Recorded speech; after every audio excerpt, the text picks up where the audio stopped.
Hello everyone, আসসালামু আলাইকুম। কেমন আছেন আপনারা সবাই? আলহামদুলিল্লাহ আমি তো অনেক বেশি ভালো আছি। টানা এক সপ্তাহ অনেক বেশি রোদ্রের পর আজকে দুদিন যাবত রোদ্রের তাপমাত্রা একটু কমেছে। রোদ্রে হলে ভাই কারোরই ভালো লাগে না, গাছপালার জন্য ভালো কিন্তু মানুষের জন্য অনেক বেশি ক্ষতিকর। তো যাই হোক, আজকে আমি যে ভিডিওটি শেয়ার করতে যাচ্ছি আপনাদের সাথে, আশা রাখছি আপনাদের সবার বেশি ভালো লাগবে। আপনাদেরই রিকোয়েস্টের প্রশ্ন যে আপু, করলা গাছের ডগা পাতাগুলো এত বেশি চিকন, এগুলো মোটা কিভাবে করব, আর গাছে কোনো ফুল ফলই আসছে না, তার কারণ কি? আসলে আমাদের হাই প্রোটিন খাবার এতে ব্যবহার করতে হবে। তো আজকে যেহেতু আমি নিজেও খাবারটি ব্যবহার করব, ভাবলাম আপনাদের সাথেও শেয়ার করি। প্লিজ আপুকে যদি ভালোবাসেন, আপুর ভিডিও দেখে যদি এতটুকু উপকৃত হন, ভিডিওটি সবার সাথে শেয়ার করবেন। এতে করে নতুনরা কিছু দেখার, জানার এবং শেখার সুযোগ পাবে। চলুন কথা না বাড়িয়ে সরাসরি আমরা চলে যাচ্ছি ভিডিওতে। আলহামদুলিল্লাহ, এই হচ্ছে আমার বাহিরের করলা গাছ, কারণ ভেতরে করলা গাছেও করলা এসেছে। তো এই যে দেখুন, করলা গাছটিতে কি পরিমাণ ফুল ফল এসেছে, শুধু যে ছেলে ফুল তা না, আপনারা যদি একটু নোটিস করেন বা উপরের দিকে একটু তাকান, তাহলে কিন্তু দেখতে পাবেন একেবারে ঝাঁকে ঝাঁকে কিন্তু করলা আপনারা এখন দেখতে পাবেন। আর এটি কিন্তু করলা এবং উস্তা দুটি গাছ এখানে, করলা উস্তা মিলিয়ে আমি কিন্তু লাগিয়েছি। ওই যে দেখুন পেছনের দিকে, ওই যে আবার ওই যে দেখুন, কোন দিকে গো তুমি বাছাধনেরা, আসো একটু দেখাই আমার লাভলি ভিউয়ার্সদের। ওই যে দেখুন পেছনে পেছনে গিয়ে আছে। আবার এই যে এখান দিয়ে দেখুন, শুকরে আলহামদুলিল্লাহ উস্তা করলা এই যে দেখুন পাশাপাশি হচ্ছে। এই যে দেখুন, আবার ওই যে উপরের দিকে দেখুন। আর আমি এই যে গাছটিতে এত বেশি পাতা হয়েছিল, সবগুলো গতকালকেই আমি ছাঁটাই করেছি। এই যে দেখুন, তার প্রমাণ, সব প্রমাণস্বরূপ দেয়া লাগে আমার, কেন ভাই জানি না। তো যাই হোক, গতকালকে বিকেলবেলায় এগুলো ছাঁটাই বাছাই করেছি, তাই গাছ একেবারেই পাতা নেই। আর গতকালকে একদম পানি দেইনি, ভালোই রোদ উঠেছিল। এখন যেহেতু খাদ্য দিব, সাথে পানিও দিব।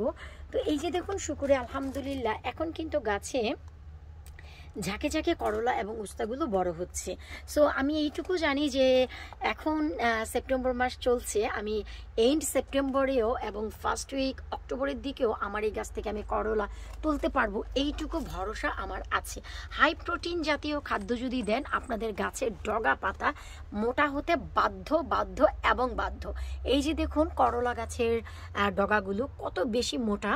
তো আমার এই ভিডিওগুলো দেখেই আসলে আপনারা ইন্সপায়ার হন এবং আমাকে প্রশ্ন করেন, আর আমি চেষ্টা করি যতটুকু সম্ভব আপনাদের সাথে এই ভিডিওগুলো শেয়ার করতে। তো চলুন, আজ আমি হাই প্রোটিন হিসেবে কি খাদ্য দিচ্ছি আপনাদের সাথে শুরুতেই সেটাই ব্যবহার করি না শেয়ার করি। আরে ভাই, লাবণী তো পাগল হয়ে গেছে, আপনারা কেউ জানেন? এই হচ্ছে আজকে আমি যে খাদ্য দিতে যাচ্ছি, আপনাদের ভালো করে নোটিস করতে হবে এবং জানতে হবে খাদ্যটি কি। এটি হচ্ছে সয়াবিনের পানি। সয়াবিন যা হচ্ছে আমরা সব থেকে কিনে নিয়ে আসি, এবং সয়াবিন দিয়ে আমরা অনেকে তরকারিও খাই। সেই সয়াবিন দেখতে হুবাহু সিমের বিচির মতন, যারা বরাবর খান তারা তো জানেনই, আর যারা একেবারেই জানেন না, হুবাহু সিমের বিচির মতো হচ্ছে সয়াবিন দেখতে। সেগুলোকে আমি ওভারনাইট ভিজিয়ে রেখেছিলাম। এখন এই সয়াবিনগুলো দিয়ে আমি হয় তরকারি খাবো, অথবা এমনিতেই কাঁচা অনেকে খেয়ে ফেলে, আমি কোনো রুই মাছ দিয়ে রান্না করে খেয়ে ফেলবো। কিন্তু সয়াবিন ভিজানো যে পানি, এটি প্রচুর পরিমাণে হাই প্রোটিন। এতে এত পরিমাণে নাইট্রোজেন রয়েছে, আপনার গাছকে শুধু বুস্টই করবে না, গাছের ডগাগুলোকে এত বেশি সবুজ এবং মোটা তাজা করবে, ট্রাস্ট মি। তাছাড়া হাই প্রোটিন থাকার কারণে গাছে ছেলে ফুল মেয়ে ফুল দিয়ে সম পরিমাণে ভরে যাবে। বিশ্বাস করুন, আমার গাছটি যেমন দেখতে পাচ্ছেন, যতদূর চোখ যাচ্ছে ততদূরই কিন্তু ছেলে ফুল মেয়ে ফুল আপনারা দেখতেই পাচ্ছেন। আর আপনাদের সাথে ভিডিও করতে করতে আমার একটি জিনিস নোটিস হলো, যেহেতু আমি খাদ্যটি নিচে রেখেছি তাই চোখে পড়লো, এ দুটি আমার চোখে পড়েনি।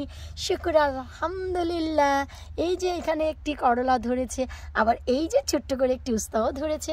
সো এ দুটি আমার এখন চোখে পড়েছে।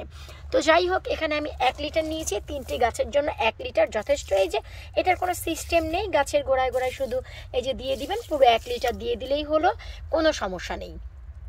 এখন আপনাদের জানতে হবে যে এই পানিটি আমরা কেন দিব। বিশ্বাস করুন, সয়াবিনের পানিতে যে কি কি পরিমাণ নাইট্রোজেন থাকে, যা হচ্ছে অনেকেই বাজার থেকে কিনে মিরাকেল গ্রো দেন অথবা বুস্ট আপনারা কিন্তু অনেকেই ব্যবহার করেন, যা হচ্ছে সব থেকে কিনে রাসায়নিক খাদ্য।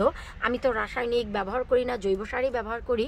সো রাসায়নিক যে সারের ভিতরে আপনারা বুস্ট কিনে নিয়ে আসেন গাছকে বুস্ট করার জন্য, আর বুস্ট কিন্তু শুধুই সেটার ভিতরে নাইট্রোজেন থাকে, গাছকে বুস্ট করে গাছের পাতাগুলো ডার্ক গ্রিন করে, একেবারে সবুজ করে, সতেজ করে, ডোগাগুলো মোটা তাজা করে।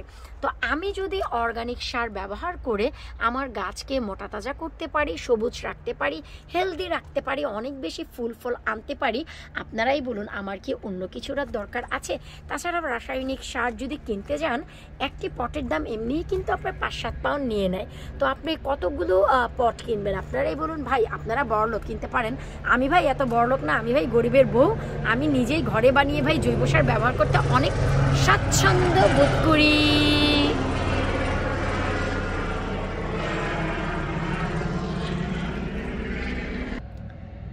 আশা রাখছি যারা জানতে চাচ্ছিলেন যে করলা গাছের ডগা পাতাগুলো আপু একেবারেই মোটা মোটা হচ্ছে না, চিকন হচ্ছে, কোনো ফুল ফল আসছে না, বিশ্বাস করুন এই সয়াবিনের পানি ওভারনাইট ভিজিয়ে রেখে যদি আপনারা দেন, এতে হাই প্রোটিন তো রয়েছে, আর এত পরিমাণে নাইট্রোজেন আপনাদের গাছের পাতাকে সবুজ করবে, ডগাগুলোকে মোটা তাজা করবে। শুধু করলা গাছ নয়, যে কোনো গাছের জন্য সপ্তাহে 1 দিন আপনারা ব্যবহার করতে পারবেন।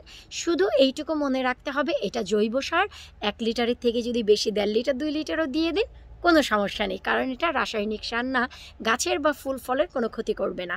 জৈব সার পরিমাণে একটু বেশি হলেও কোনো সমস্যা হয় না। তাছাড়া বানাতে গিয়ে আমি 1 লিটার পানিতে হাতের মুঠো 3 মুঠো সয়াবিন ভিজিয়েছি, আপনারা যদি 4 মুঠো বা 2 মুঠো ভিজান কোনো সমস্যা নেই। এই হচ্ছে জৈব সারের সুবিধা। আশা রাখছি আজকের এই ভিডিওটি আপনাদের ভালো লেগেছে। বিদায় নিচ্ছে আজকের মতো, আল্লাহ হাফিজ।